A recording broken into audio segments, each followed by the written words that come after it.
Let's get more on Turkey's operation in Syria. I'm joined now by Gulnur Aybet. She's head of political science and international relations at Istanbul's Bahçeşehir University. Many thanks for joining us, Gulnur.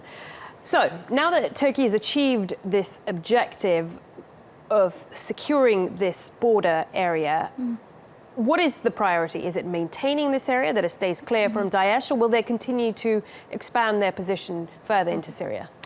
Well, I mean, the political objective here, of course, is a military one and a political one, is not to allow a contiguous border.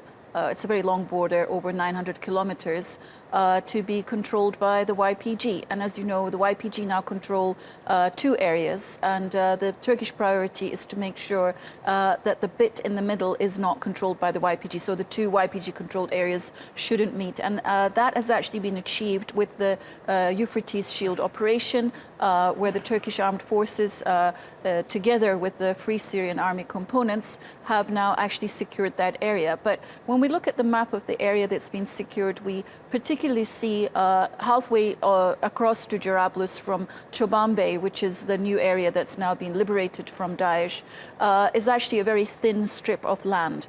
Then that raises questions as to how secure the border will be if that's going to be a very thin strip. When you look at the area from south of Jarablus, that's a much wider strip of land that's now been liberated from Daesh. So you would assume that the Turkish armed forces and the Free Syrian Army will push further south to make sure that strip is more secure.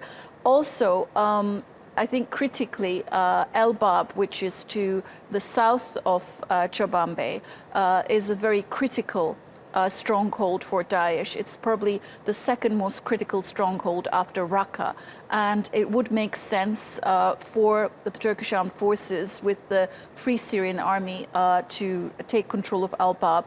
And also Manbij, which is also being talked about. Now, Manbij, as you know, is the more tricky one because it has been liberated from Daesh by the Syrian Democratic Forces, about 80% of which are made up of the YPG, which is considered a terrorist organization by Turkey. Now, there is a US promise with regards to that, that the YPG elements of this force will definitely go back east of the Euphrates. And if they don't go back, what happens then? If they don't go back, Turkey is adamant that YPG will be cleared of those areas. So could this potentially make what is already a chaotic situation in Syria even worse? Well, this is something that, you know, the 2 allies have to sit down and talk about very carefully, both the US and Turkey, because I don't think the United States, on the other hand, wants to see a clash between the Turkish armed forces and the YPG in this area. There are already clashes between the Free Syrian Army forces and the YPG. So we don't want to see the situation. I think any party wants to see the situation get more chaotic. So there has to be some kind of understanding. But official statements coming from Turkey have also been saying that it is up to Turkey to determine if the YPG units have actually gone back east of the Euphrates. So they're not going to take any US promise at face value. Okay, so let's go back to focus on Daesh. I mean, what impact is this likely to have on Daesh, particularly on that supply route through Turkey into Syria?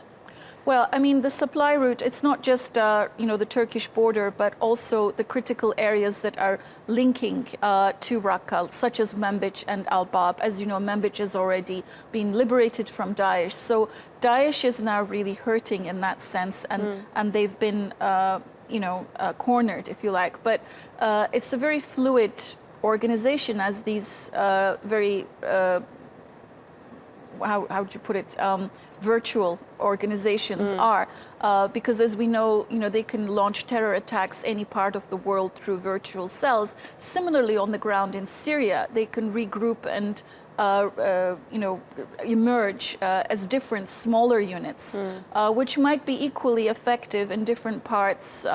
So they move very fluidly in the war zone. So we'll have to wait and see how they regroup in this sense as they're being pushed out of strongholds. But surely, as they're being pushed out of strongholds, they will lose ground, and that's for sure. Okay, Gulnur, really good to get your thoughts. Gulnur Aybet from Bahçeşehir University.